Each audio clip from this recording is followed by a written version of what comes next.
хатынь. У хатынь. Глаша! До нас! Добрый день! Ой, Добрый день вам, добрый день! Татка, мама, тут место есть. Татка. Добрый день, люди добрые, добрый день. Флора, добрый день. Пошли, Флора, наперед. Ось тут сідай. Сынка,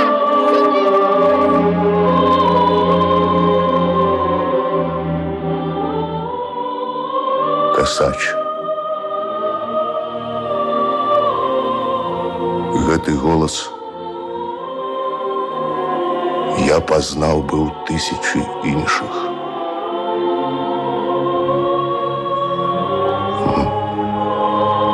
А як адразу перамянілася Глашына рука. Які ён цяпер? Касач. Ва ўсякім выпадку не сляпы, як Глашын муж, як я.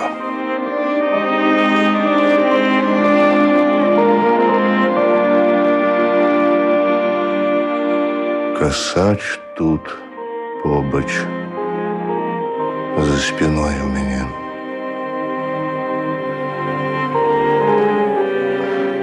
Много голосов тут, але Касача голос. Глашына рука зрабілася адразу цвёрдая і спалоханая. Зноў мы разом утрох. А маё першае партызанскае каханне зусім не Глаша.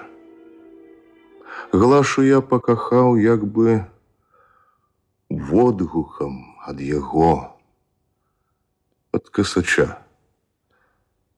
Так. Ён, Касач, ён. Маё першае хлапцоўскае смешнае, але з якімі парываннямі, фантазіямі, крыўдамі і радасцямі кахання.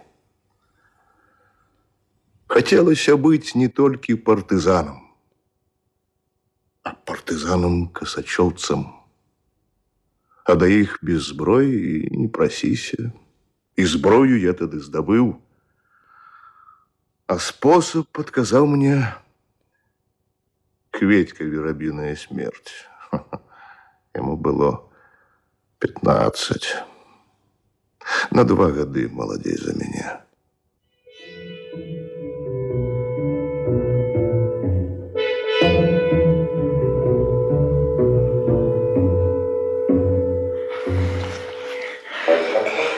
Во! Бачу кум сонца. Что это?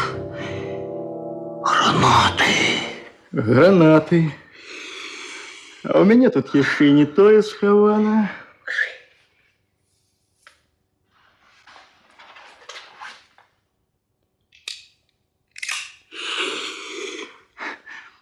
Винтовка.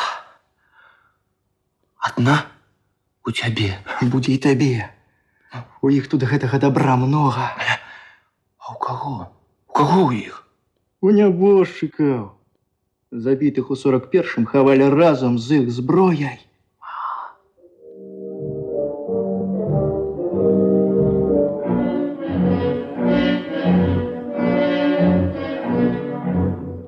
І вось я, касачовец.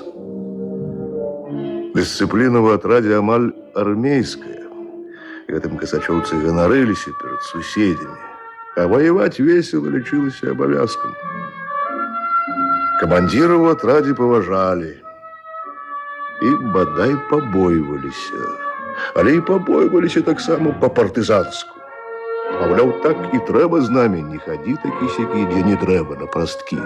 Умей выкручвацца нават з-пад касача, калі ты касачовец.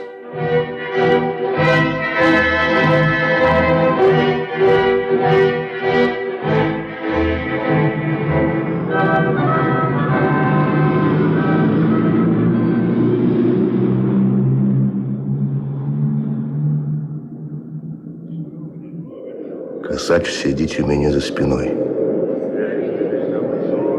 Той же, але і зусім інший.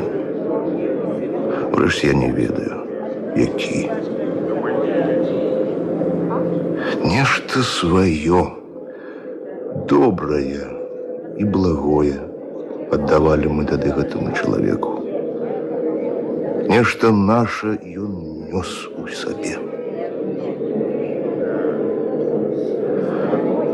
Всю дорогу ён маўчыць. Разом з Глашай маўчыць. Калі яна яго убачыла, на твары яе, магчыма, нічога не адбілася.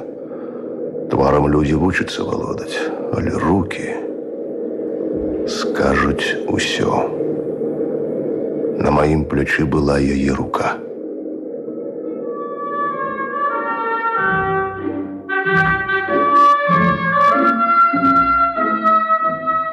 Глаша апынулася ў атрадзе летам 43-го. Спачатку каля кухні і ў санчасці пачалі заўважаць кароткавалосую, вузенькую, як лінеечка, дзяўчыну, сарамліва рослую і жвавую, а пасля заўважылі, што побач з намі жыве камандзірка. Калі Касач адлучаўся куды, у гэту пару праводзілі яго закахана раўнівыя вочы, мае і Глашаныя. Аднойчы нашы з ёю вочы сустрэліся. Я не ведаю, напэўна, што мае вочы сказалі ёй. Здаецца, так і быць. Дазволіў і ёй любіць камандзіра.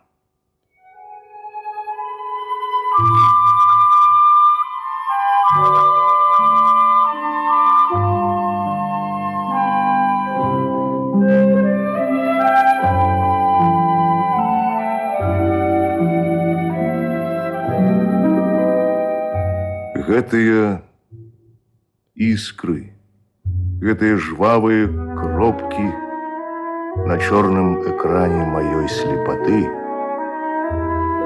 Іншы раз мне здаецца, што гэта не асколачкі болю, што яны адтуль, з нашай паляны.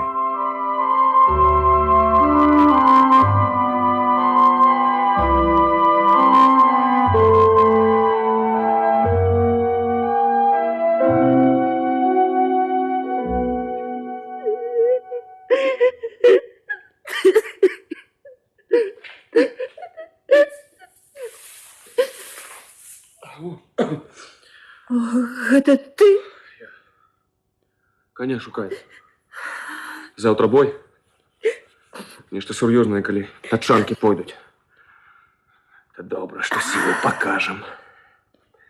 Даўно пра блакаду пагаворваюць. Восень за ўражаем палезуць.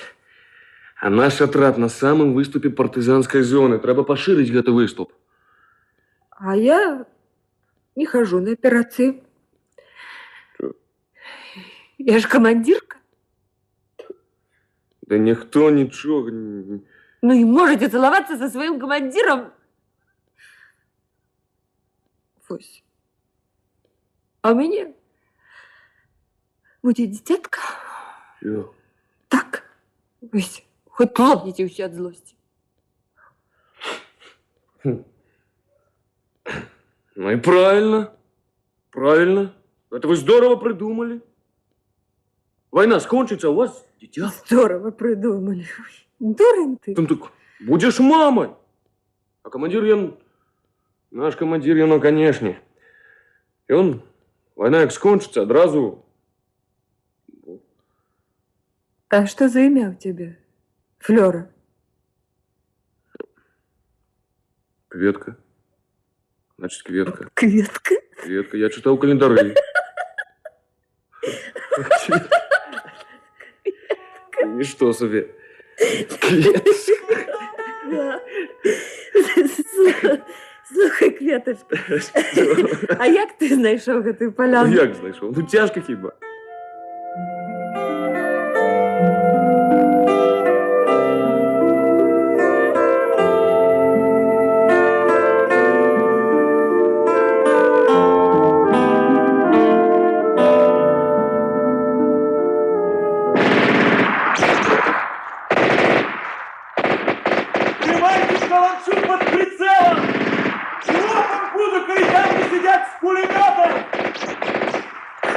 Флёра! Флёра! Ты не понял? Яшчэ! Так, хутчэй, пакуль ён не расшукаўся! Глядзі, як жуе патроны, а! Рыхтуй новую штучку! Флёра, яшчэ одну! Я дам ему дыхту! Эй, качанка! Давай сюда, на той край, до лесу, на фланг! Давай, хутчэй! Гони, Флёра! Давай, гони! Гони!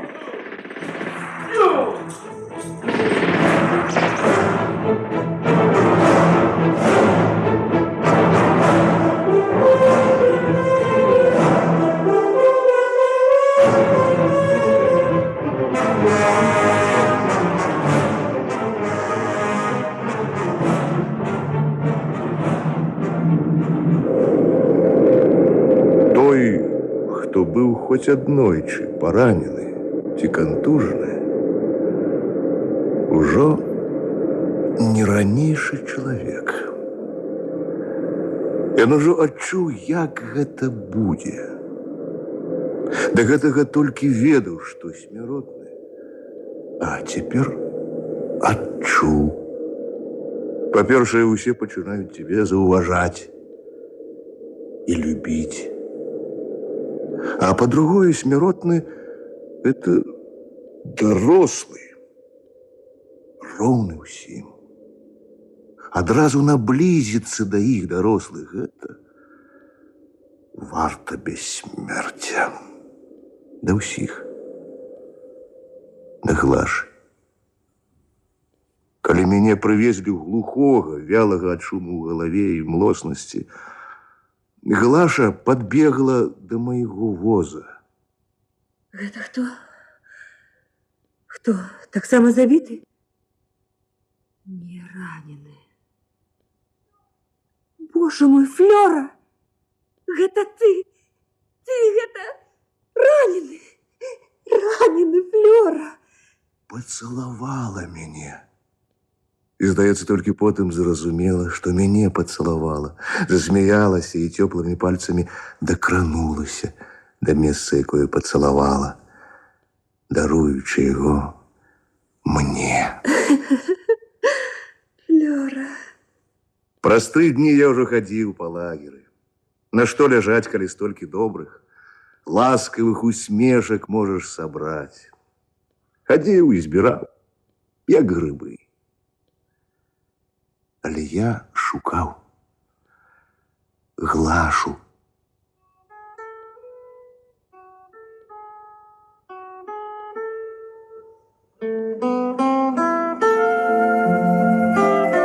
Я хадзіў на паляну, падоўгу сядзеў там кантужаны, глухі, адзінокі.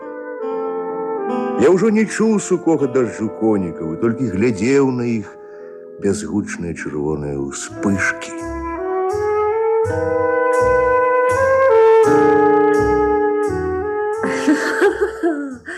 Ты? Зноў ты тут? О, як прывык да гэтай паляны. Ты ж не чуеш. Ну, тым лепш. Скажу ўсё, што пра вас, дурню мужикоў, думаю, вось. Глаша, добра, што гэта ты. А то мне ўсё здаецца, што пачаўся бой, а я тут сяджу і нічога не ведаю. Ну, вось наклікаў. Што гэта там? Гэта ж каля лагера. Флёра, што там? Як нам цяпер? Там ужо бой пачаўся.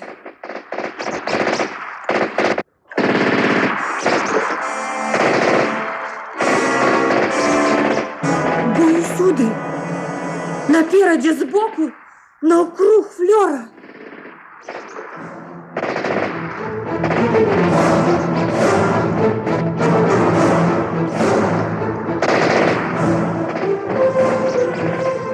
Раптам сосна, да якой ішлі якраз перад вачыма нашымі, пырснула белымі трэскамі, нема і страшна.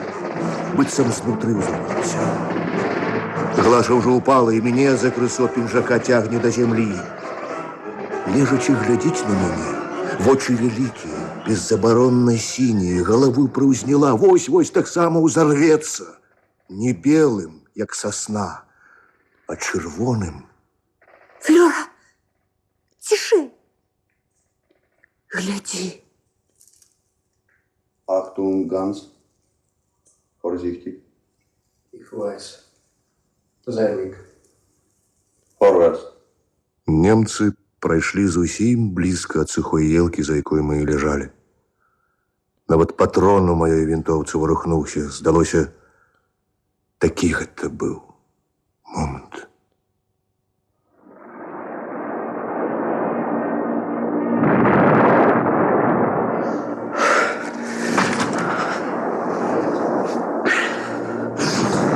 Ось. Дорвалися. Посиди. Отдыхайся. Так. Где стреляют? Там. Где? Ось там. Там. І ззаду. И самолеты? Ага. Так. Так, блокада почалась. Казали, что только рыхтуются. И она уже почалась. И она уже и там, где мама, и где сестрычки. Каб яны толькі здагадаліся пайсці ў глыб балота. Я заведу тебе тут и таксама. Там у сваім лесе я на немцах кататься буду, як толькі захочу. Там яны не достануть. А схлыне доставлю тебе до наших. Есть и хочешь? Не. Тогда пойдем.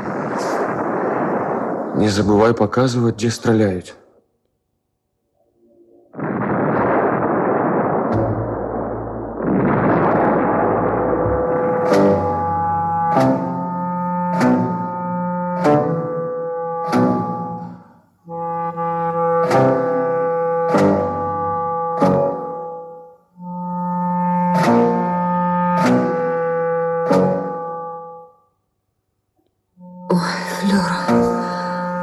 Больше не могу я.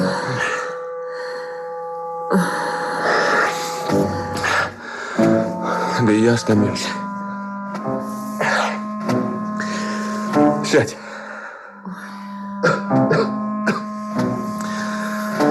Хопить уже бегать.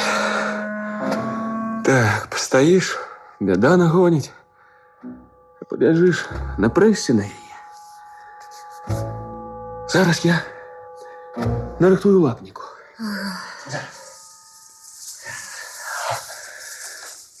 Треба сховаться от дождю. Переночуем. Хай светят своими ракетами, хай стреляют. Ой. Ну вот.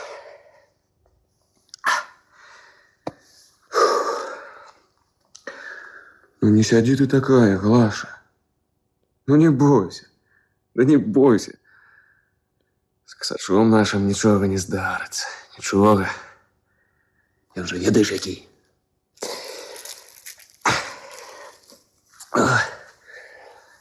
Завтра раницей выйдем. И под вечер будем для моей вёски.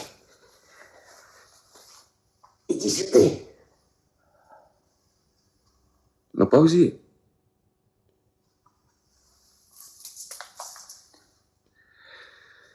Ось оно, наше житло. Страха есть. Постель есть. Паузи.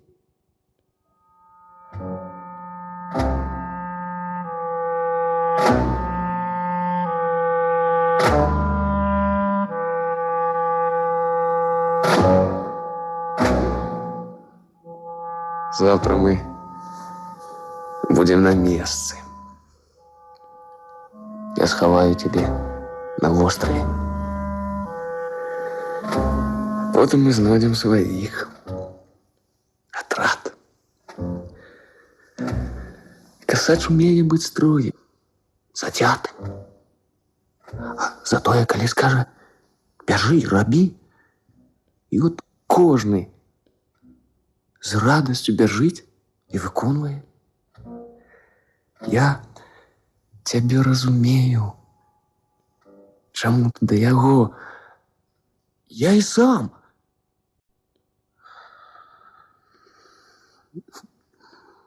Здаецца, спіць. Так, сапраўды спіць.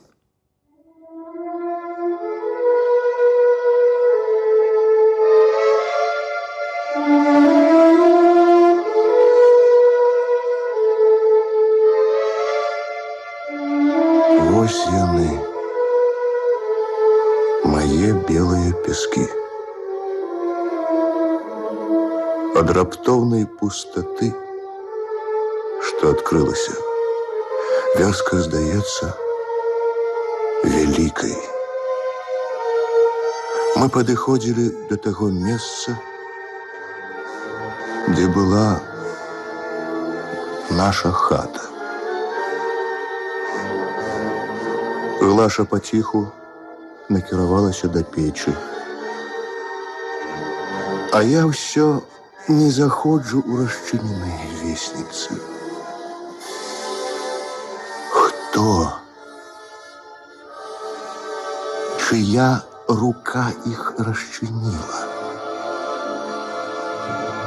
І што было потым?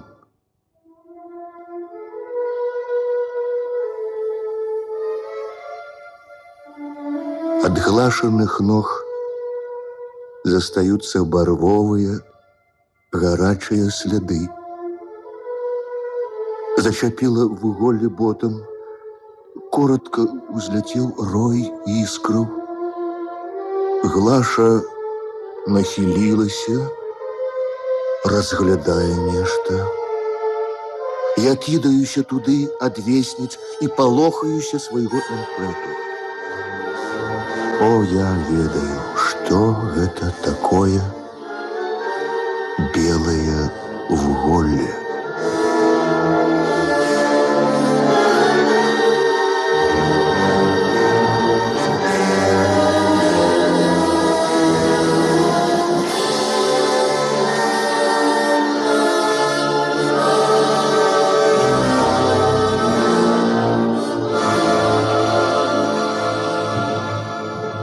Мы сели на лаўку. Глаша і я побач. У Глашы нешта такое азначылася, жаночае, простае. Узяла маю галаву і паклала сабе на калені, а сваю мне на спіну.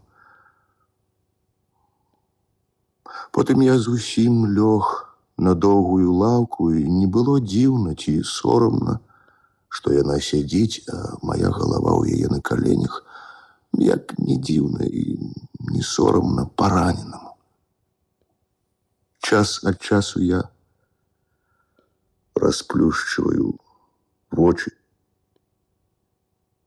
бачу Глашын твар, заўважаю, як вецер кратае вуголле на папелішчы, і крывавыя водбліскі кідаюцца на дрэва, знаходзяць і паказваюць яблыкі. Чырвона-чорныя яблыкі.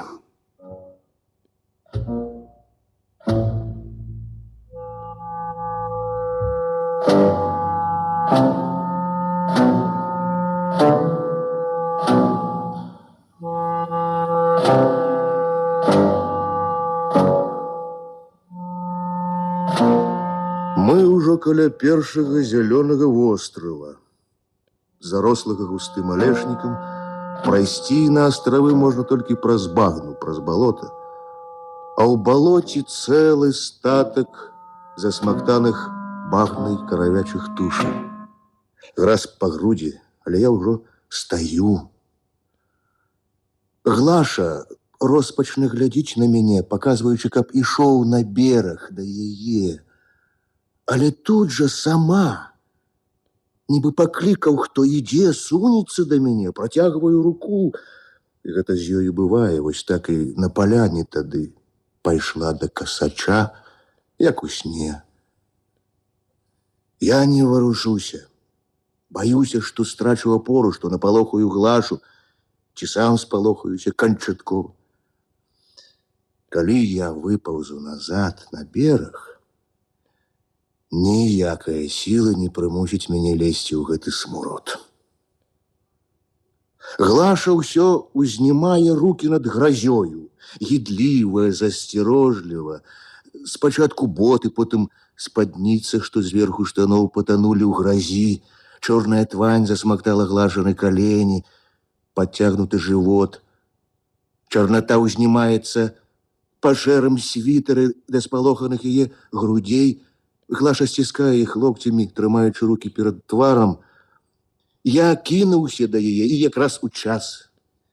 Яна ўжо амаль падала, калі я схапіў яе за руку і пацягнуў. Колькі разоў ногі нашы зусім трацілі апору, і тады мы кідаліся, як ад агню ў бок, бачачы сваю роспач у вачах другога. Ужо асака, ужо блізка бераг, тут ужо да пояса гразь, можна б спакойна дабрысці, але мы, нібыта з дзіравай лодкі ратуемся, адчайна караскаемся і выбіраемся, выпаўзаем на бераг. Выпаўзлі. Раптам я адчуў чужы позірк у спіну нам. Так і ёсць. За кустом стаіць чалавек. На плячы вінтоўка. Незнаёмы нешта сказаў, спытаў у Глашы. Тая адказала. Я амаль зразумеў, пра што яны гавораць і чаму так зірнуў чалавек. Ён з белых пяскоў. Маці ў яго там была, сястрычкі. У пясках спалілі ўсіх. А вось ён чаму такі? А ён не чуе. Ён аглох. Кантузіла.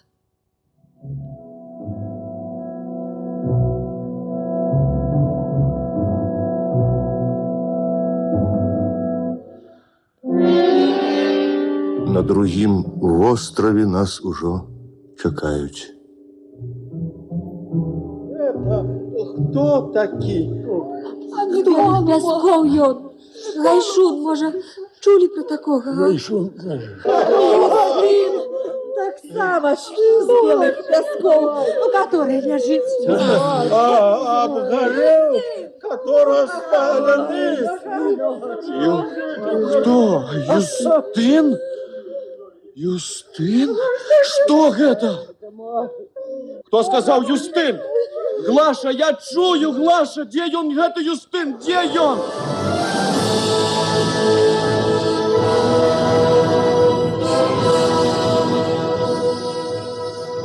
Асляпляльна рэзнула нешта па вачах. Наўкол стала бела-бела. Бяроза, чалавек на зямлі, асака, балота, людзі каля мяне, неба раптоўна ўспыхнулі празрыстай, несцерпнай беллю. І тут жа, пачарнеўшы, всё прапала разам са мной.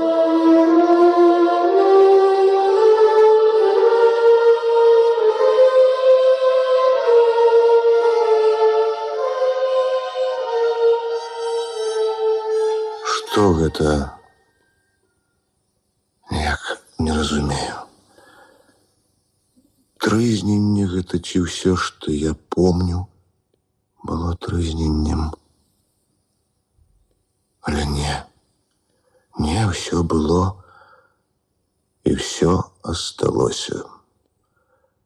Я гэта той, у каго ўсіх забілі. Ой, очнулся. Катерина Алексеевна, глядите. Вочы открыл. Бачите, глядите. Так, чекай. Так, дай руку. Табе лепей, хлопчик? Зараз мы накормім яго. А то ўжо мы за яго баяліся. Гэта што? Як што? Гэта кашуля. Я твою вымыла. Мы уже думали, знаешь, что тыфус. Зараз будем есть. Что ты так глядишь? Нічога я не гляджу. Вочы нешта баляць. Бачу дрэнна. Ешь ты ешь вось яблык, бульба печаная. Ты слабы, вось і не бачыш добра.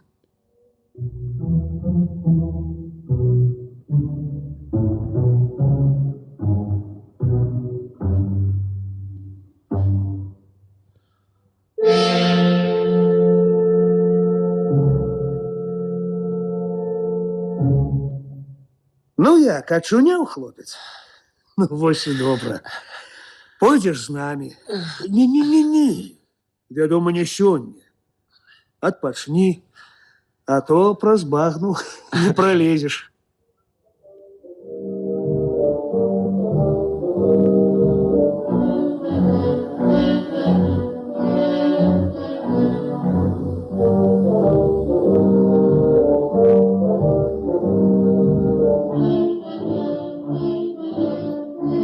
И вось мы идем.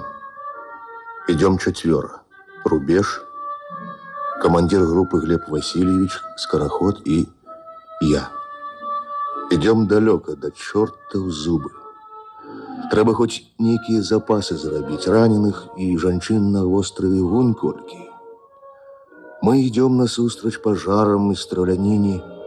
Усё навокал дзіўна перайначана заравам, тревожной неведомостью и тым, что отбылося со мной.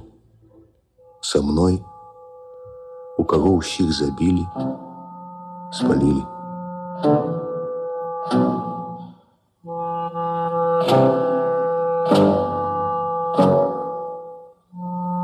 А вы заўважылі, як усё расце у вайну? Расце нібы злуе. Вы не умеете жить? Тады я. Вы спину за рубеж. Ну, Кулеметы там. Значит, дорогу будем переходить левей. а когда забивают человека, лес одразу на вершок подскокивая. Тебе рубеж стукнуть, на 2 подскочили. Правильно. Забивают и буду расти. Все дороги, все поли зарасту. Запомню. Ложись! Ракета! Светит. Он як. Зараз мы выловим вас з гэтага жыта. Где вы тут, милая? Кулямёт змоўк раптоўна, як і пачаў страляць. Але ракеты ўсё ўзлятаюць адна за адной. Нам добра відаць, што ленінградец і скараход ляжаць у лугавой траве бліжэй да жыта, чым да нашых кусцікаў. Ага, вось што шарганулася, здрыганулася ў маёй руцэ, попала ў прыклад, разбіла мою вінтоўку. Мы з рубежом запаўзлі ў кусты глыбей і адтуль глядзім, як заварушыўся скараход, прыўзнімаючыся і пазіраючы ў наш бок. а ленінградец нерухомы. Потым скараход папоўз да жыта, ён рыўкамі падцягвае да сябе, валачэ ленінградца, параненага ці забітага. Вось і раскідалася тое, што яшчэ хвіліну назад было нашай групай. Што мы такое цяпер? І што будзем рабіць? Дзіўна, але чалавек, чым больш напружана ён думае, вырашае, што і як яму рабіць, тым больш з адчужанай цікаўнасцю і нават неяк абыякава пазірае. Ну, а што я зраблю зараз? А далей, нібы чакаеш самога сябе, нібы цябе тут яшчэ няма. Все. Хана. Не пераплывуць яны сюды.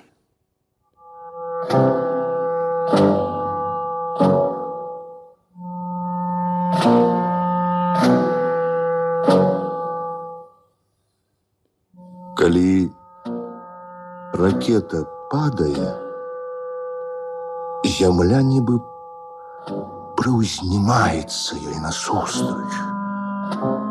І ўсё, што можна бачыць у хісткім святле ракеты, нібы на дыбачкі ўстае паглядзець, куды ўпала. Учора мы з рубяжом доўга хаваліся ад такіх ракет, ад праклятай гравійкі, дзе страцілі ленінградца і скарахода, дзе пакінулі незнаёмых забітых сялян. Што ж, братка, будзе, калі нас заб'юць? Скажуць там, што ўцяклі. Востраў жа галодны. Зусім ім блага будзе. Так. Там востраў, Глаша. А гэта ж адзінае на зямлі месца, дзе нас, мяне чакаюць. І як гэта выяўляецца неабходна, каб чалавека нехта чакаў.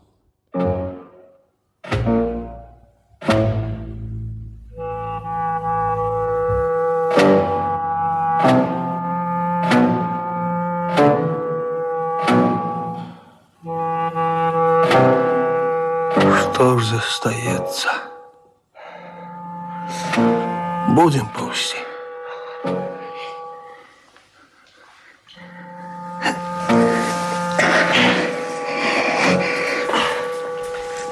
Чуеш?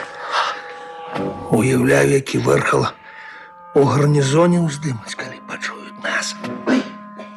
Што? Што гэта? Гарбузы, як галовы. Холодныя. Па градах паўзём. Адчуваеш, які пах? Ціш. О, гэта кроп.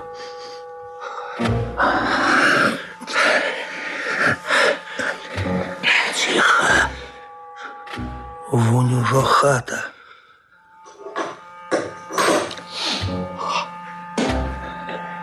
Паўсіць да плоту, а я да пуні.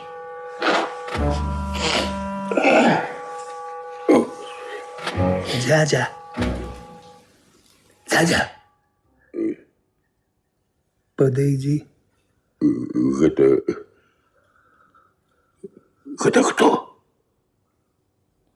Хто тут? Тихо. Сюда иди. Так, Ты кто? Полицай? а вы хлопцы? Добро. Пуня. Адчынена? Не ведаю. А што вы тут хочаце рабіць, хлопцы? Тут же немцы 2 дні як сталі. Ведаем. Ну, а што? Зараз выведзеш нас з вёскі. Разам з каровай. Зразумеў, дзядзя? І глядзі, не ўздумай чаго. А выведзеш, можаш назад бегчы. Сейчас, хлопцы, я сейчас. Ну, раз трэба, так трэба. О, я люблю свядомых. Флёра! Флёра, иди сюда. Где твоя подшопка? Тише, тише, тише. Ну, показывай, дядя.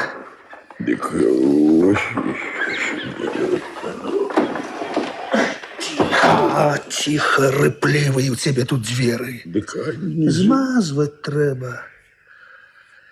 Так. А ну, выходь, красуля. Слухай, а чего ты немцы собак не постреляли? Да, непорядок. Ну, иди, иди, не бойся, прохожуня. Тут усе свои. И знал непорядок. а что? Тебе, дядя, кашуля, белая корова, так само белая. Чем же вас прикрыть? Так, я возьму хатик. Что возьмешь винтовочку, это ты зробишь с моим суседом. Вылупень, его прозвище. Запомнил? Вось тебе мех, накинь на белое. Пошли.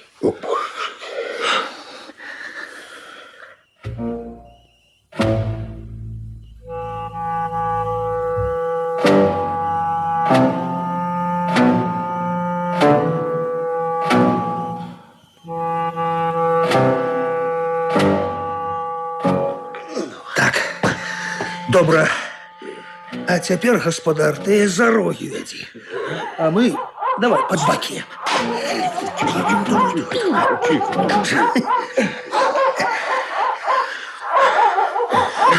Дядя Рубеж! Дядя Рубеж! Дядя Рубеж, давайте в лес водим. А там будем отдыхать. Ничего. И тут мы дома уже. Фу. Ну вот. Порядок. Господа, закурить есть? Так ось зараз я пошукаю. Пошукай. Ось вам ваш мех. Ой. Ого! А штаны на тебе, быццам полицейские, дядя. Ого! И боты не за страх зробленные. Войсковые? Так это ж я так что вы, хлопчики? У нас не полиция. Была некая самооборона. Ну, добро, добро. Вертайся, поки темно. Ага. Пойду-ка не здогадались. Ага. Тогда иди. Ой, когда закурить не взяли. Ничего, другим разом. Пойду. Ага, посплю еще. Ага, поспи. Поспи.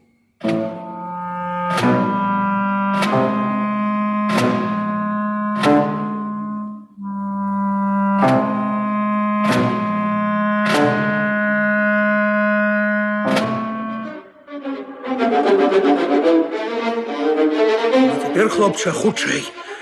Хутчэй, теперь трэба бегчы ўжо ад дядзькі.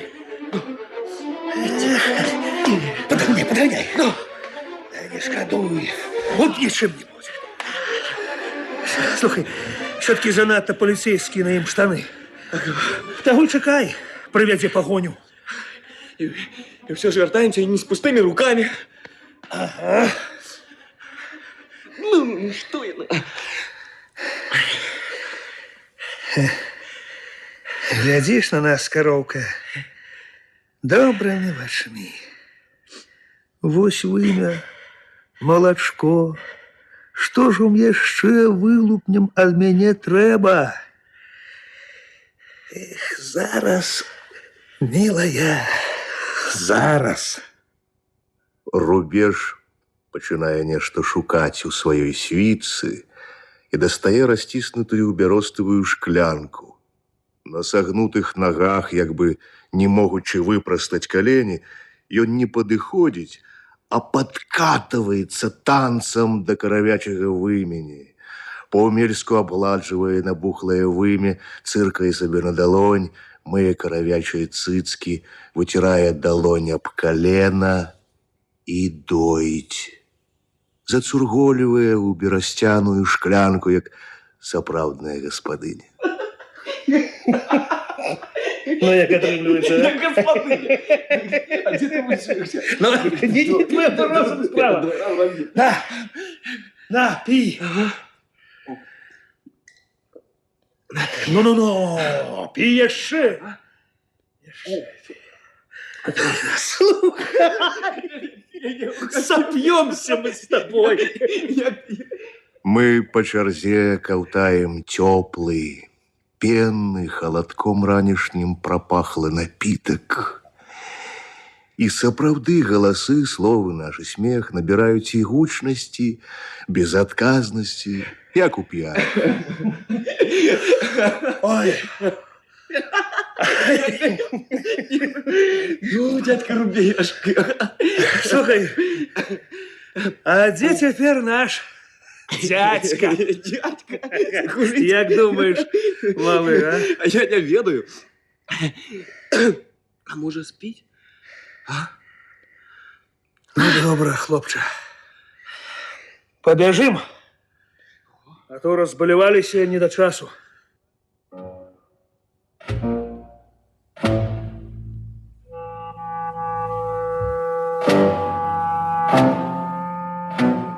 Идем мы уже амаль гадзіну, і водблески от пожаров идут за нами. Зарыва ўсё улево сползае, оно пераліваецца з-за краю горизонту на наше поле, і гэта непакоіць усё больш. Раптам нешта хрумснула, корова спотыкнулася, на нас водоспадами упало святло ракеты, пустое, сляпучее. Я еще поспел разглядеть каля самого лесу стагі сена. Озірнуўся і ўбачыў Рубежа на ногах. Живого. И адразу помчали на нас, мимо нас, праз нас вогненные иголки. Б'е кулемёт, б'е ва упор. Здаецца, десяткі гэтых настырна-тонкіх іголак працінаюць прастору. Упаў на зямлю, ляжаў і вырываў са свядомасці гэтыя іголкі.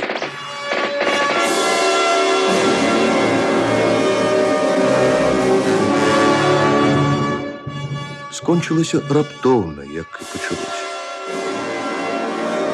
Рубеж ляжыць неподалеку ад мяне, нерухома і цярпліва.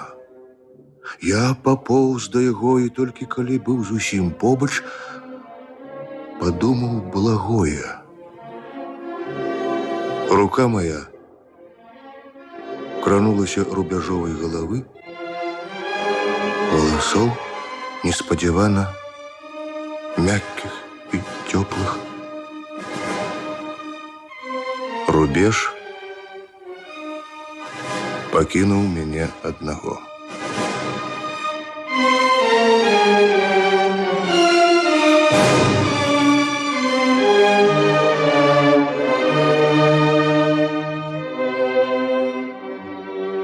Корова раптоўна замерла на месцы, нахіліла галаву, панюхала гарызонт і раптам, збочыўшы, пайшла ўлева і назад, зноў да лесу. Я па-драпежнаму пагробся да яе, невядома адкуль вярнулася да мяне сіла. Ад стомы зубы нясцерпна шчамяць, нібы хочуць вылузацца са сківіцаў. Я паўзу і скрыгачу зубамі і, абліваючыся не то потам, не то слязьмі, грабуся да гэтай гадаўкі, да гэтага забойцы, каб ухапіцца за повад і замерці ўжо выратаваным. Караскаючыся, сапучы перад ёю, я палохаю карову. Яна перастала скупсці траву, глядзіць, слухае, гатовая скочыць у бок і уцячы. Мокры і знясілены, я злосна шапчу салёнымі вуснамі: кароўка, кароўка, кароўка.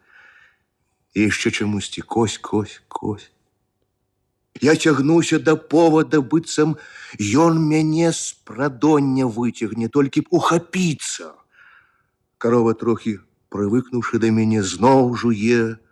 Повад матляецца ля зямлі метраў за 10 ад мяне. Я бачу мутнаваты бляск яе вока і баюся глядзець, баюся напалохаць прагнасцю і злосцю, што ў маіх вачах.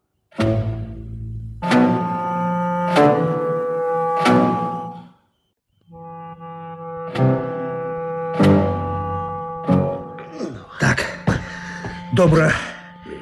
А цяпер, гаспадар, ты за рогі вядзі. А мы давай пад бакі.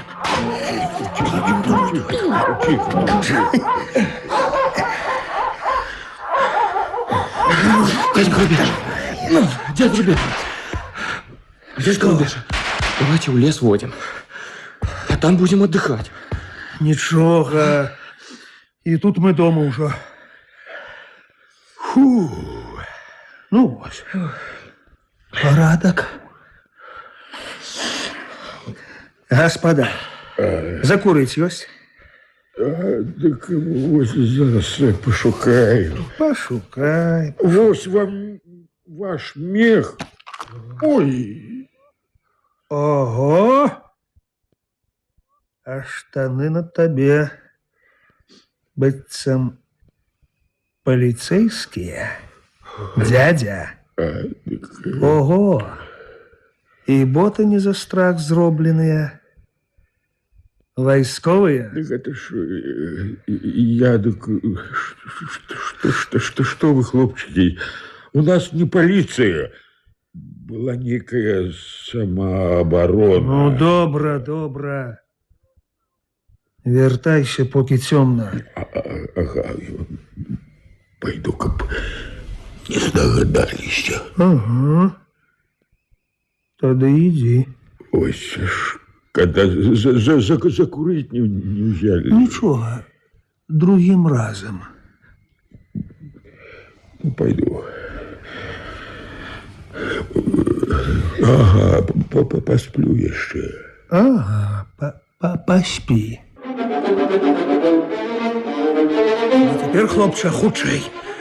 Хутчэй, цяпер трэба бегчы ўжо ад дзядзькі. Подганяй. Ну, не шкадуй. Уб'і чым-нибудь. Слухай, все-таки занадто полицейские на им штаны. Того чекай, приведзе погоню. И все же вертаемся не с пустыми руками. Ага. Ну, что я... Глядишь на нас, коровка, добрыми вачми. Вось вымя, молочко. Што ж вам яшчэ вылупнем ад мяне трэба? Эх, зараз, милая, зараз. Рубеж пачынае нешта шукаць у сваёй світцы і дастае расціснутую бяростовую шклянку. На сагнутых нагах, як бы не могучы выпрастаць калені, ён не падыходзіць, а падкатываецца танцам да каравячага вымені. Паўмельску абгладжвае набухлае вымя, цыркае сабе на далонь, мые каравячыя цыцкі, выцірае далонь аб калена і доіць. зацурголівае ў берасцяную шклянку, як сапраўдная гаспадыня. Ну, як атрымліваецца, да? Господи! А где ты высуешься? Ну, не твоя дорога справа. На, пі. Ну, пі яшчэ. Слухай, сопьемся мы с тобой. Мы по чарзе каўтаем цёплы, пенны, халадком ранішнім пропахлы напиток. І сапраўды галасы, словы, наш смех набіраюць і гучнасці, безадказнасці, як у п'янах. Ой. Ну, дядька Рубешка. Слухай, а где теперь наш дядька? Дядька? Як думаешь, малый, а? А я не ведаю. А може спіть? А? Ну, добра, хлопча. Побежим, а то разболевалися не до часу.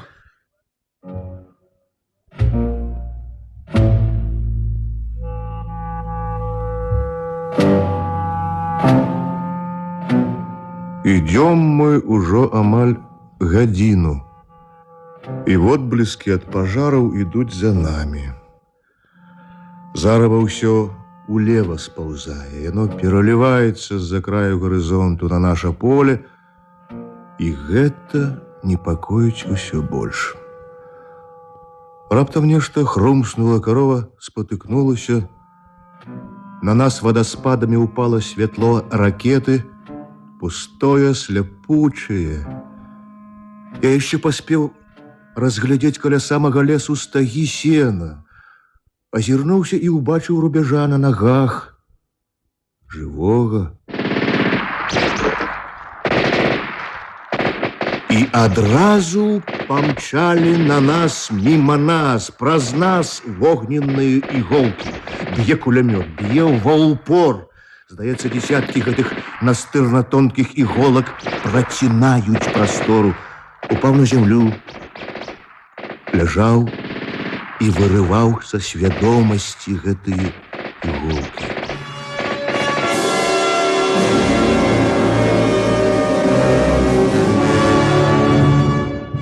Скончылася раптоўна, як і пачалося.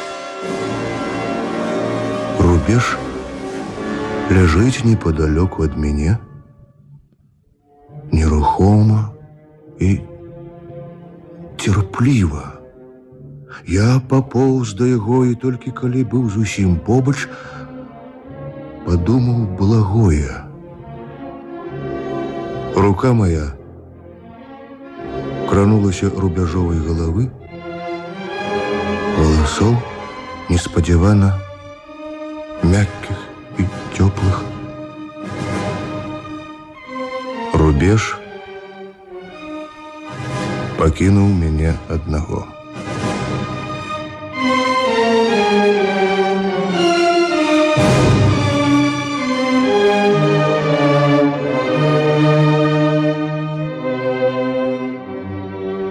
Корова раптоўна замерла на месцы, нахіліла галаву, панюхала гарызонт і раптам, збочыўшы, пайшла ўлева і назад, зноў да лесу. Я па-драпежнаму пагробся да яе, невядома адкуль вярнулася да мяне сіла. Ад стомы зубы нясцерпна шчамяць, нібы хочуць вылузацца са сківіцаў. Я паўзу і скрыгачу зубамі і, абліваючыся не то потам, не то слязьмі, грабуся да гэтай гадаўкі, да гэтага забойцы, каб ухапіцца за повад і замерці ўжо выратаваным. Караскаючыся, сапучы перад ёю, я палохаю корову. Яна перастала скупсці траву, глядзіць, слухае, гатовая скочыць у бок і уцячы. Мокры і знясілены, я злосна шапчу салёнымі вуснамі: «Кароўка, кароўка, кароўка». Я цягнуся да повода, быццам ён мяне з прадоння выцягне, толькі б ухапіцца. Корова, трохі прывыкнуўшы да мяне, зноў жуе, Повод матляецца ля зямлі метраў за 10 ад мяне. Я бачу мутнаваты бляск яе вока і баюся глядзець, баюся напалохаць прагнасцю і злосцю, што ў маіх вачах. Учапіўся за повод так, што карова спалохана рванулася, процягнула па зямлі маё стомленае і шчаслівае цела. Як хочаце цяпер, а я буду ляжаць, ляжаць, ляжаць. Карова стаіць надо мной, спалохана напяўшы повод.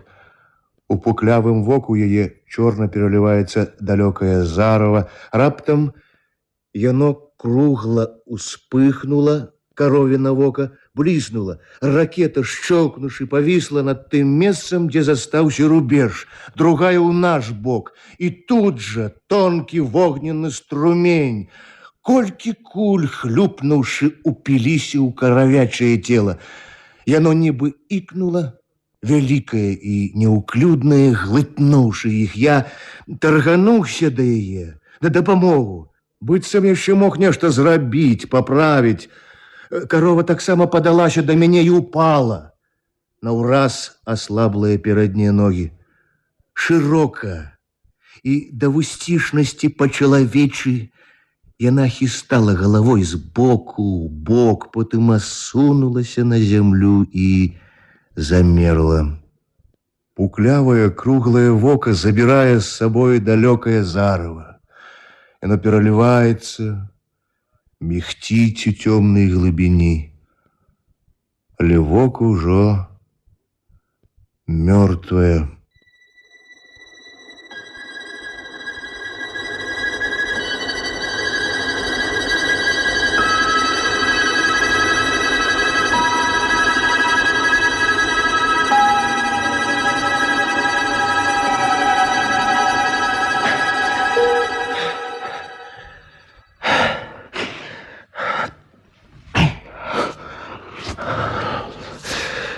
Ну, ось цяпер я зусім адзін.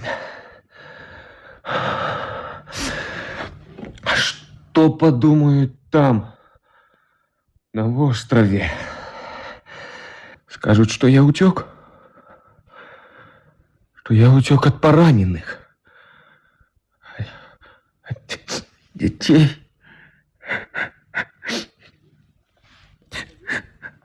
Але ж без нічога я не магу да іх прыйсці.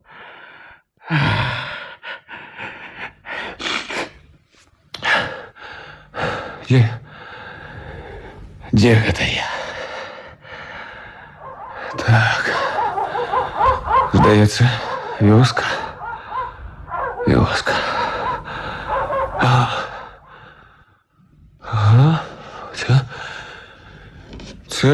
Цэленькая зусім вёска. Ну, от не верыцца. Чорт! Вінтоўка, это вінтоўка на плячы. Так, усе на так. Здаецца, ўсё. Так, цяпер рамень з падсумкамі. Туды. Так, всё. Чорт, у тебя ж китель нямецкі. Штаны таксама. Ну, китель нічога. А штаны брудныя. Штаны брудныя. Опа. Граната. Ну, гранату в мою кишеню. Гранату в кишеню. Ну. Фу. Здається, все. Можна йти. Пішов.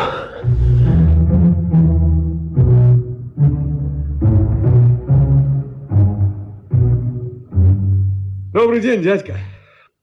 Это якая вёска? Пераходы. Пераходы? А, пераходы. Тихо, як у вас тут. Тихо. Зараз тихо. Сяднім ось як на агні. Хто ў лесе, хто дзе. Прыязджалі ўжо. Нікога не зачапілі, толькі коней пабралі. Так. И людей 3 семьи из Великих Борок постреляли. А сами вы откуль будете? Да я сдалек. Тут у меня тетка живет. Кто это? А? Ганна. Переход Ганна. У нас тут вся улица на переходах.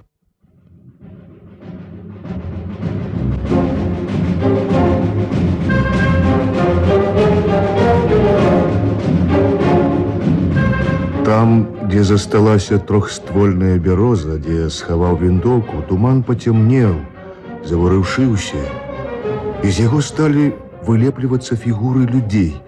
Плывуць непраўдападобна буйныя, з аднолькава прадаўгаватымі галовамі. Яны хістаюцца і насоўваюцца, як са сну, з кашмару.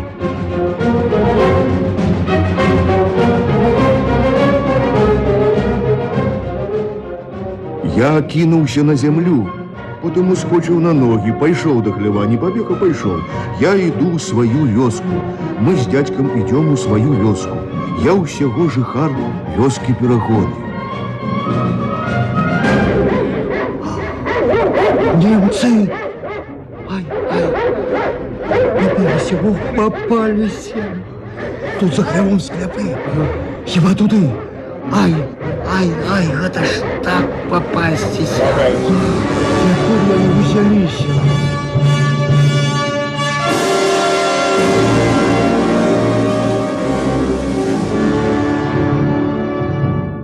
Нас выпихнули на вясковую вулицу, гнали туды, где ўжо мітусіліся людзі, і ўсё новых и новых жанчын с детьми, мужчин выдирали с хат дворов, выпихивали с брамок, выкидывали на улицу и гнали. Гнали наперед некуда у конец вёски.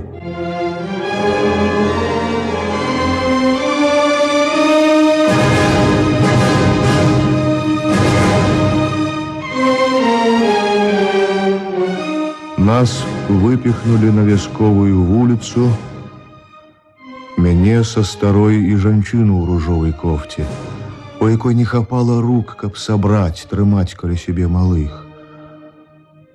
Таксама, як у нейкі міг выбухнулі і ўжо не спыняліся плач і крык, так з гэтага моманту пачаўся той шалёны гон. Бег.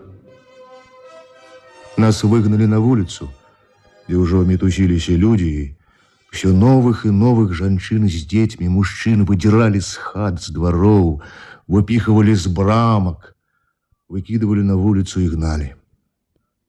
Гнали наперед некуды у конец вёски. С крыком, хрыпом, ударами прыкладаў, палок, з вышчэраваннем і кіданнем аўчарак некуды прапіхвалі разбухлы натоўп. Спачатку працэсія сунулася марудна, толькі унутры яе быў бесперапынны, як крык і плач, рух, мітусня, спалоханае шараханне ад сабак, якіх каранікі раз-пораз кідалі з павадкамі ў натоўп, кусалі яго. Але ўсё прарэзліві каманды, вокрыкі, удары, кіданне, выццё і чалавечы плач. І ўсё хутчэй коціцца разбухлы натоўп да нечага апошняга, што чакае ў канцы вуліцы. І чым больш хуткі шалёны бег, тым больш лютымі робяцца карнікі, тым часцей штурхаюць, б'юць, рвуць, гыркаюць. І ўсё больш пакрыўджанымі становяцца чырвоныя спацелыя морды катаў. Ну, просто пакута на іх фізіяноміях, мука, крыўда. Мы ж такія недысцыплінаваныя, ніяк не хочам зразумець, чаго яны ад нас дабіваюцца, якія мы крыклівыя, супраціўляемся, не жадаем верыць у асвайсы, у праверку дакументаў, у звычайнасць і неабходнасць таго, што адбываецца. Асабліва да дзяцей цягнуцца карнікі з палкамі і аўчаркамі.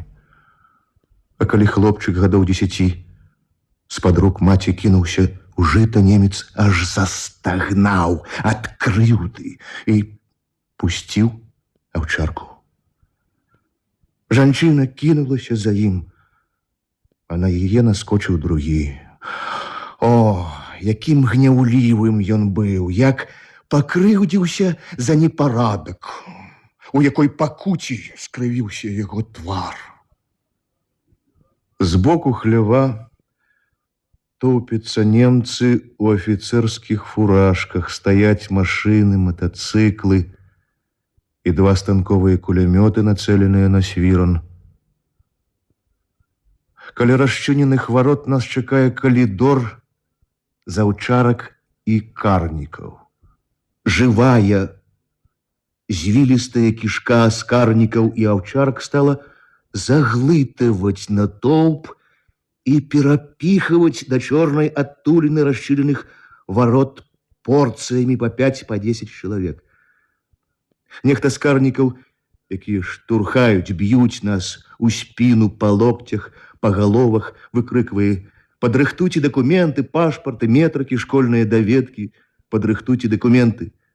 Але ніхто ніякіх дакументаў не глядзіць, не пытае. Напэўна, план, сцэнарый жудаснага спектакля зменены на хаду чыімсьці распараджэннем, і той, што выкрыквае, выконвае ўжо не абавязковую, лішнюю ролю. Падрыхтуйце даведкі. Рухавая кішка з эсэсаўцаў і сабак то пашыраецца, то сціскае нас, захоплівае ўсё новыя і новыя партыі людзей, адрывае іх ад акружанага, здушнага з усіх бакоў натоўпу, прапіхвае да свірна, да расчыненых варот. Твары у тых, хто нас штурхае, шпурляе, б'е, кусае, раз'яраныя, злосна сляпыя і абавязкова пакрыўджаныя. Мы гэтак дрэнна, гэтак тупа паводзім сябе, не жадаем зразумець, чаго ад нас хочуць, патрабуюць. Мы аглушаем іх такім жаночым крыкам, такім дзіцячым плачам і выццём. Гэтак нелёгка з намі. А трэба ўсяго толькі зайсці ў свіраны, трэба падрыхтаваць пашпарты і метрыкі. Двое карнікаў занадта адпусцілі сабачыя павадкі на высокага маладога мужчыну, які вельмі ўпінаецца. Аўчаркі спачатку рвалі яго, але, дацягнуўшыся, нечакана ўчапіліся ў глотку адна адной. Мужчыну ўжо прыстрэлілі і кінулі да сцяны свірна. Яшчэ шчыльней сціснулі натоўп, але эсэсаўскую кішку ў гэтым месцы скруціла. Карнікам усё не ўдаецца разарваць сабак. Яны замкнулі клыкі на глотцы адна адной і соладка замерлі, раскірачыўшы дужыя ногі. Іх штурхаюць, б'юць ботамі, валакуць, а другія карнікі валакуць, шпурляюць да варот нас.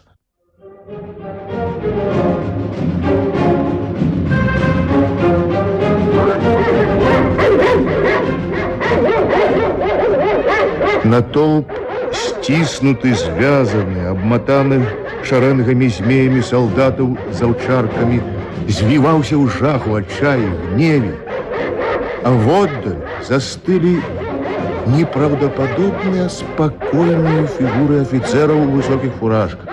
Я іх заўважыў, а потым убачыў зноў ужо з акенца свірна.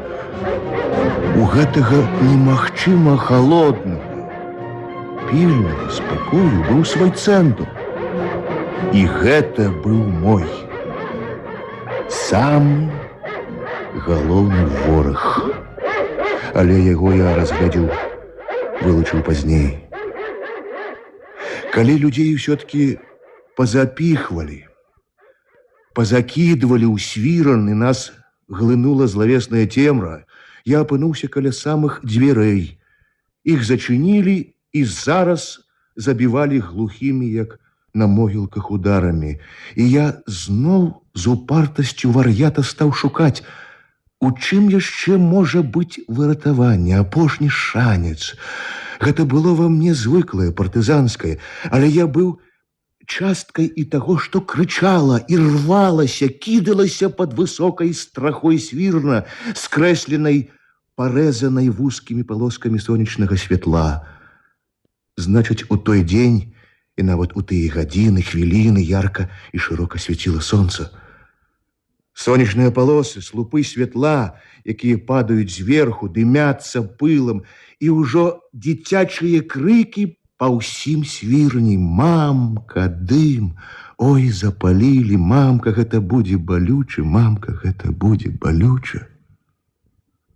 У гэтым жахлівым натоўпе мне ўжо бачыцца умольныя вочы тваракі маіх сястрычак-блізнят. Усе твары, усе вочы дзіцячыя тут аднолькавыя. Я ўжо шукаю і баюся пазнаць маці. Мне пачынае здавацца, што гэта адбываецца ў тым хляве, дзе іх палілі. Яна убачыць, што і я тут, што сын яе таксама тут. А недзе ёсць поле, цішыня са строкатам конікаў, пустая полевая дорога, чалавек, што спакойна ідзе некуды. Раптам вузкае акенце над намі засланілася знадворку. Нас разглядваюць нечыя вочы з-пад доўгага казырка. Нібы каго шукаюць. Стала цішэй. Толькі дзіцячы плач застаўся, як раўчукі, калі адхлыне прыбой.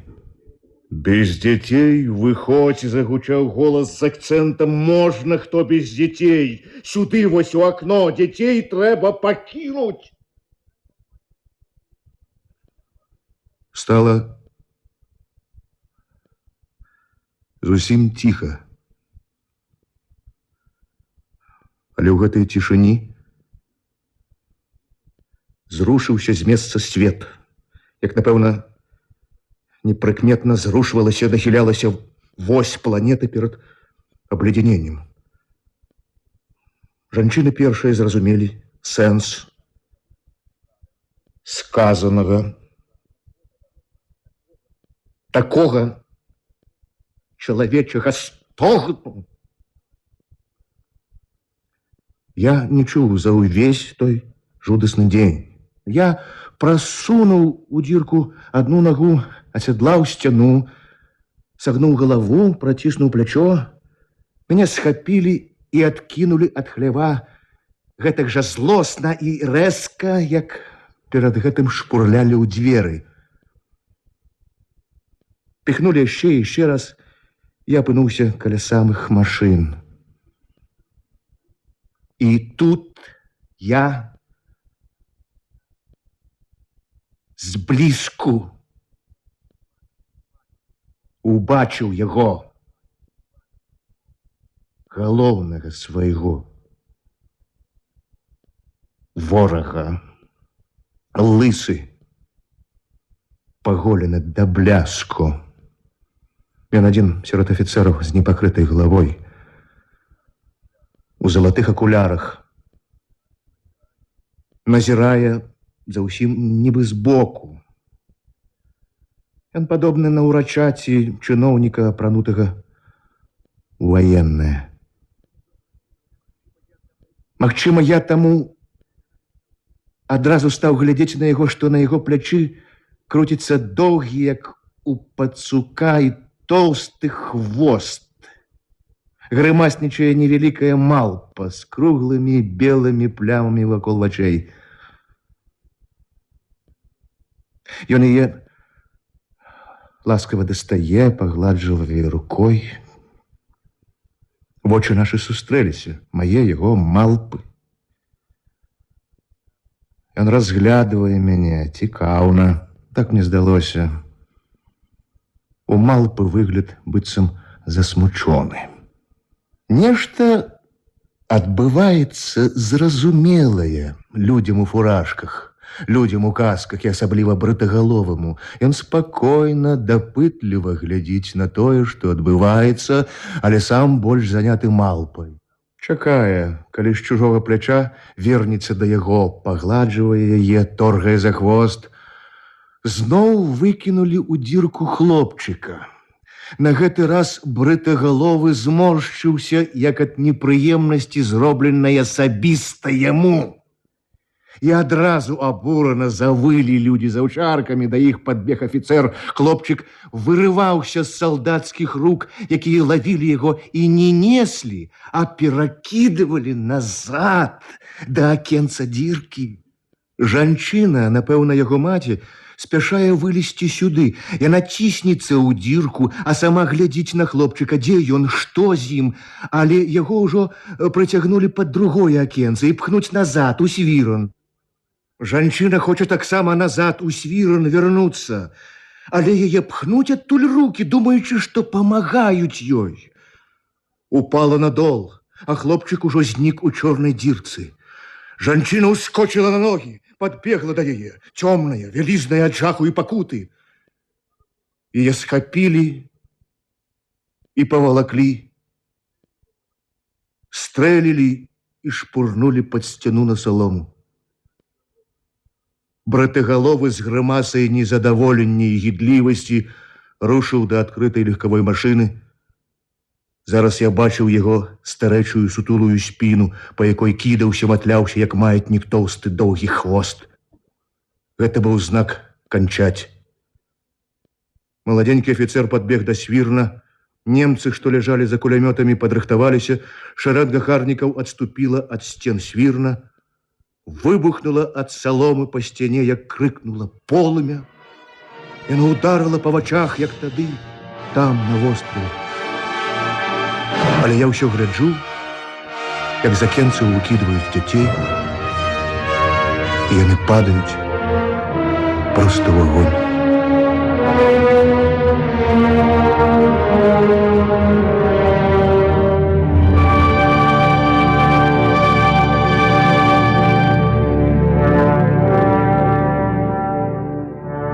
Мы гоним коров. Киев нам не дали, мы руками, долонями, кулаками бьем коров по боках, хапаем за роги. За нами идут карники с киями и прикладами. Палаючая вёска нема и жудасна ворушится у нас за спиной, а наперади лес, партизанский лес.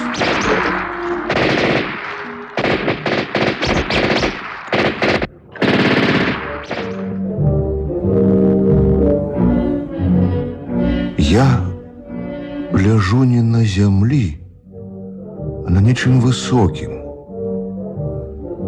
Белае нешта. Што гэта? Это конь.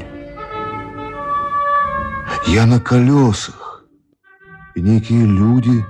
Ой, хлопчик, ты ж свалишься. Ну что ты? Ну ж, не забился? Як тебе? Ну, нічого. Подымайся. Ну что? Трымаешься на ногах? Ну, ноги як быццам нічога. Толькі вочы нешта. А немцаў пабілі? Целую кучу взяли живцом. Почакай, потерпи. Ну пусти меня, пусти! Пусти. Где яны? Где это живые? Куди ти, хлопець, почакай!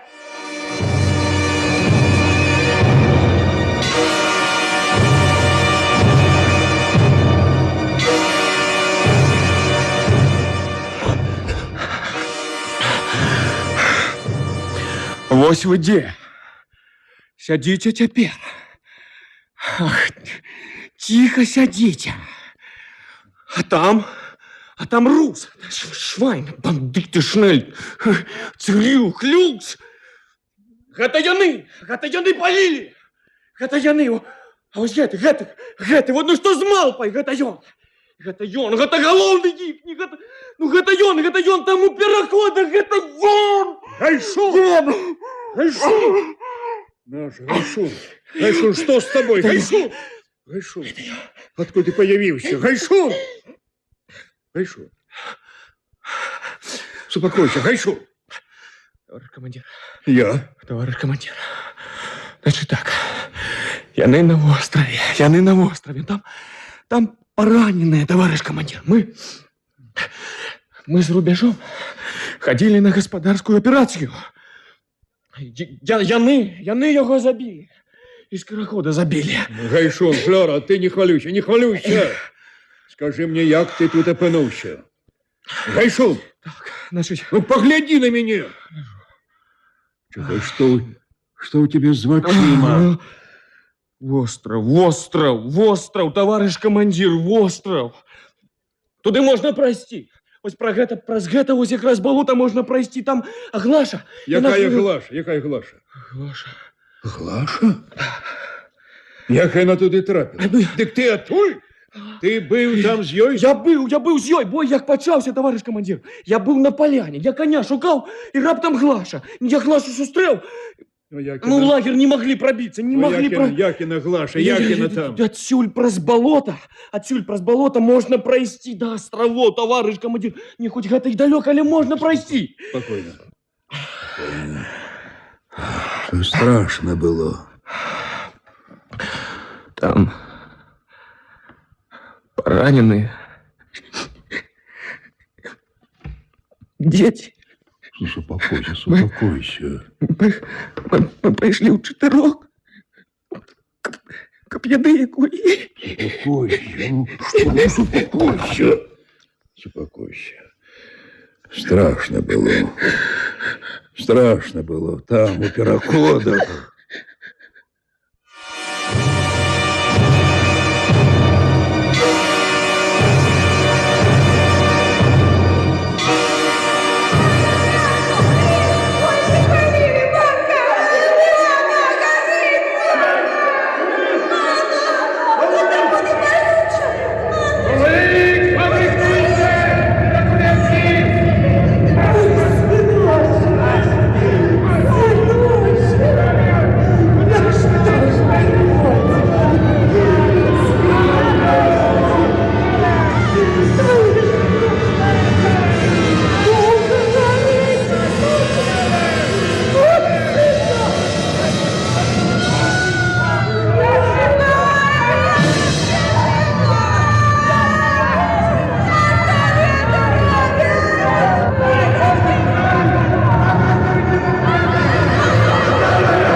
Успокойся, кажу.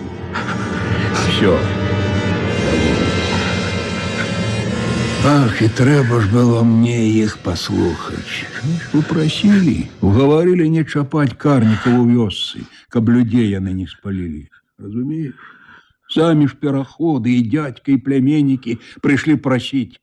Спалят семьи, коли у вёсцы атакуем. Ну, ось тебе и кали.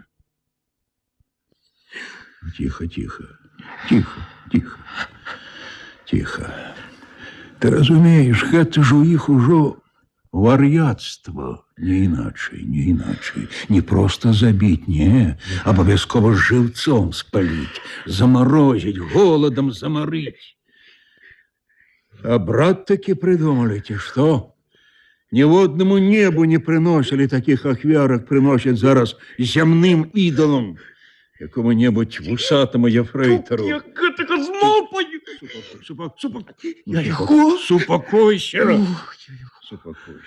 Успокойся, брат. Тихо.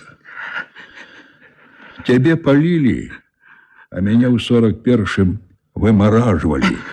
Як? А ось так, брат. Да апошній, брат, слязинки.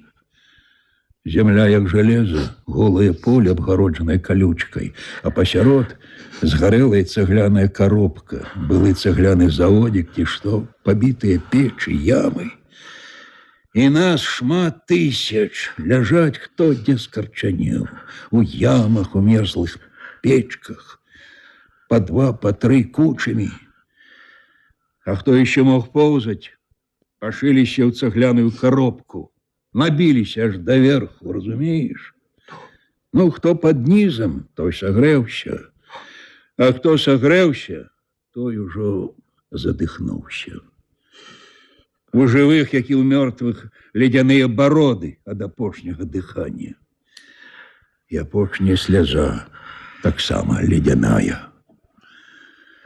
Вот так, брат, человека можно глубоко выморозить до апошняй слезинки.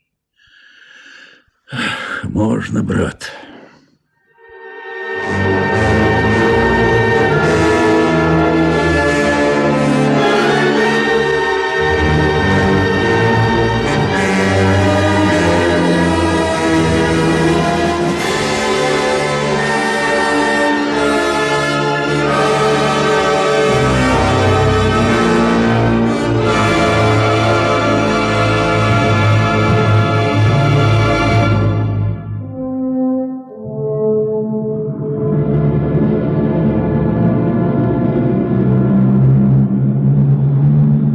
Чому мне так хочется побачить их зараз побач?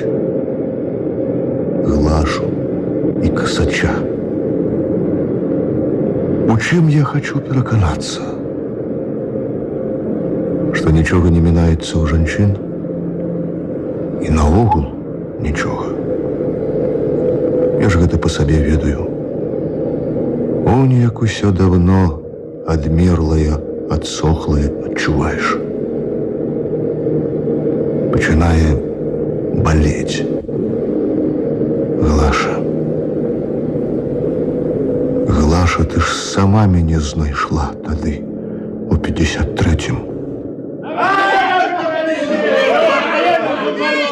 Пошла лекции комсомольская, не забудь! Ой, молодчина, ты скажешь, молодчина! На червоную доску тебе! Да я не могу, у меня консультация по психологии.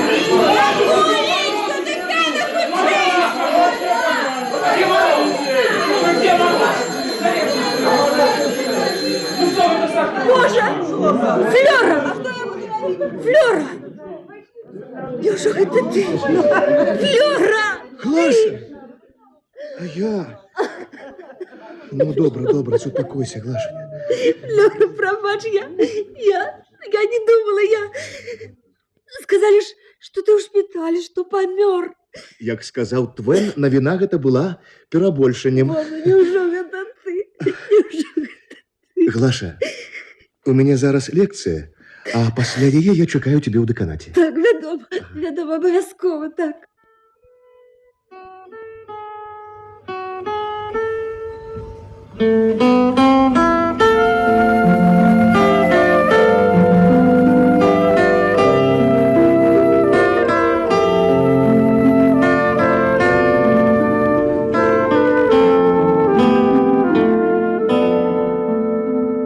Аб тым, што адбылося потым на востраве, я ад яе дазнаўся ў тым жа інстытуцкім калідоры. Ну вось. А праз 5 дзён карнікі дапялі да вострава. Успаўзлі яны, мокрыя, смярдзючыя, злыя на бераг, і пачалі страчыць па ўсіх нас. Я схавалася за кусты, а потым з 3 малымі ляжала ў балоце. Стёпка фокуснік адстрэльваўся. Стёпка? Так. Ён жа паранены быў. Так, але ён адзіны з партызанаў мог на мыліцы хадзіць. Ён прыбег, прыскакаў, калі больш не стала патронаў да параненых. Адкінуў мыліцу, пустую вінтоўку і сеў. А да яго сталі паўзці параненыя. Вось-вось з-за кустоў з'явяцца карнікі, яны паўзуць да яго, як да збавіцеля. А ён укладвае іх галовамі да сябе, да мяшка, столам. Ён акуратна укладвае іх галовы, а сам глядзіць туды, дзе я. Да яго паўзуць, а ён трымае гранату на мяшку столам і глядзіць. Глядзіць, нібы просіць памагчы, не хаваць вачэй, не хавацца. А каб я не баялася, усміхаецца мне. Я не вытрымала, схавалася і адразу выбух. Не трэба, Глаша. Прашу тебя.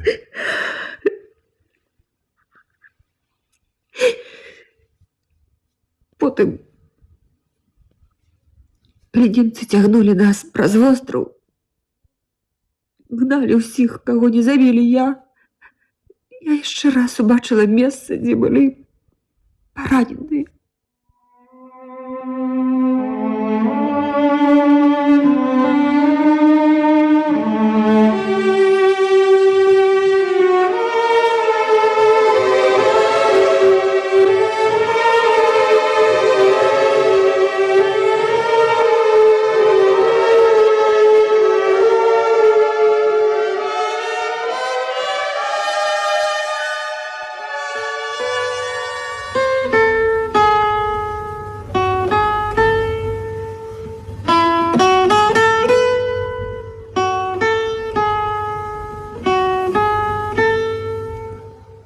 Перед самой нашей женитьбой были мы с Глашей на Браславщине.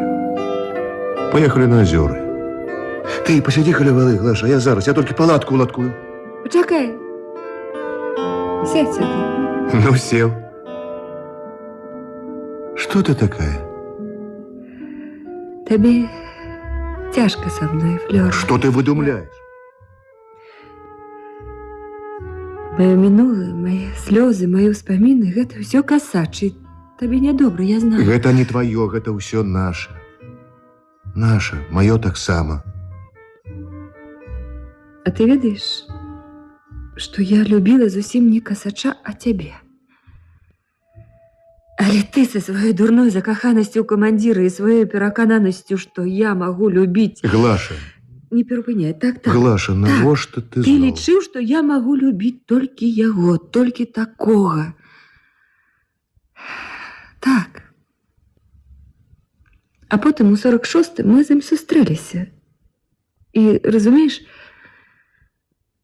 стаіць чалавек перада мной, сядзіць за сталом, размаўляе, усміхаецца. А ў мяне такое адчуванне, што ўсё другое, ўсё не тое.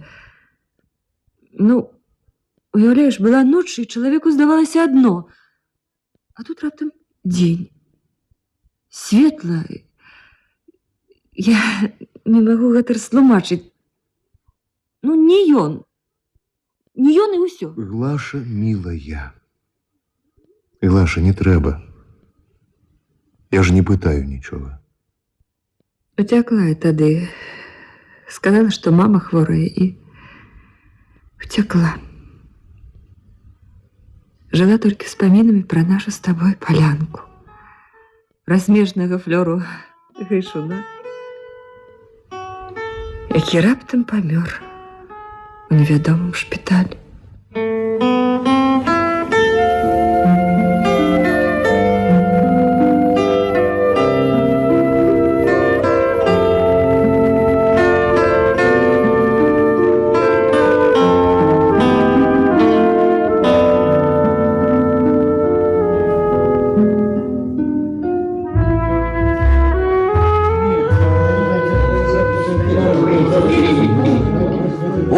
Поворотка на Хатынь. Где Хатынь? 1, 2, 3.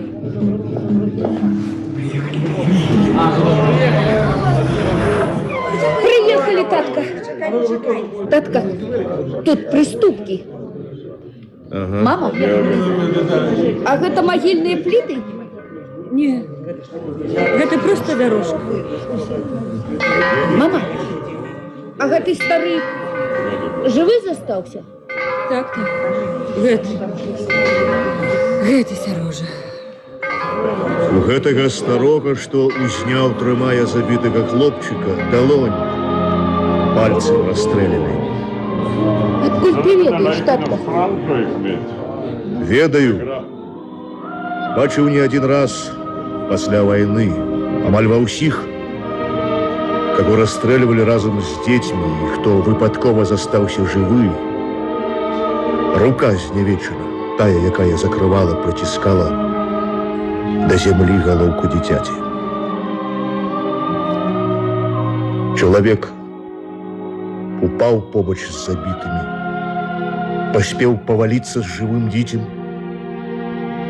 Іх залівае жах, залівае кроў мёртвых. не дыхаць, не варушыцца. Але хлопчык, але дзяўчынка, яно хоча ўстаць, вось-вось заплача, закрычыць. І яе трымае, прыціскае да зямлі рука.